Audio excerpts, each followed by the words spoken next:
Magandang araw po muli sa inyong lahat.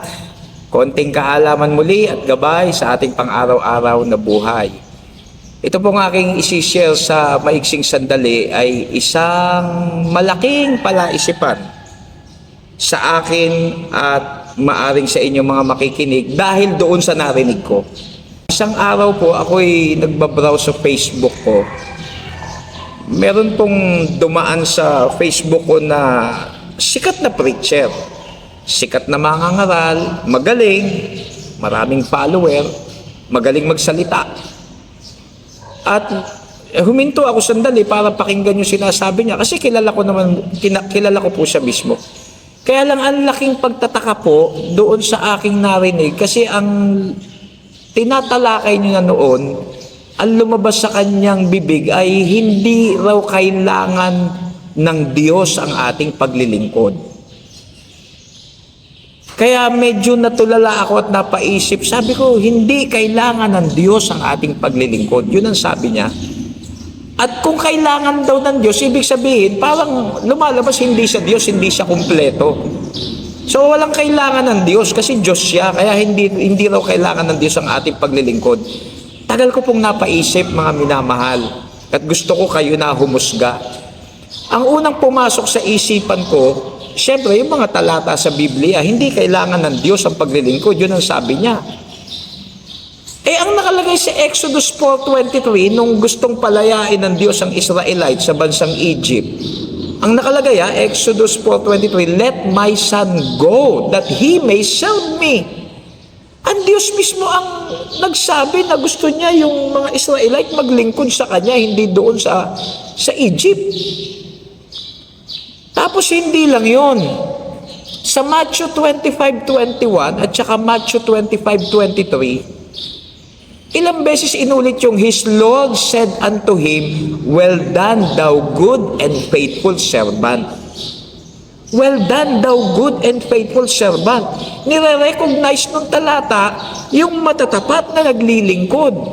So sa narinig ko doon sa nangangaral na yon na napakaraming follower, ako'y napaisip at nalungkot kasi tila baga ang nangyayari sa mga tao, hinahangaan na lang yung tao pero hindi na sinasaliksik yung turo ng Biblia.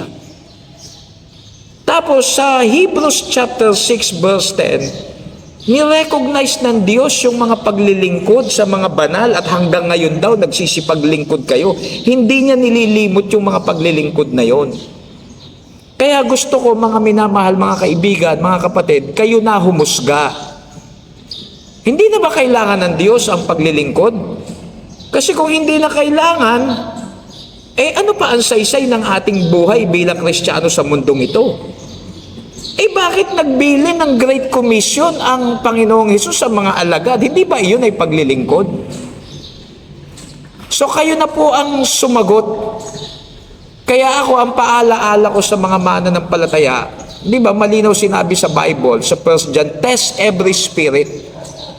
Huwag kayong basta share ng share dahil siya'y magaling magsalita. Huwag kayong share ng share dahil siya'y maraming follower. Tignan ninyo kung ang tinuturo ay tama. Kasi meron naman nagsisimula sa tama, tapos habang tumatagal, nagiging mali na. Yun ang iingatan natin. Na mas nakafocus na lang tayo doon sa galing ng tao, husay ng tao, maaring influensya ng tao pero tinuturo twist na sa banal na kasulatan.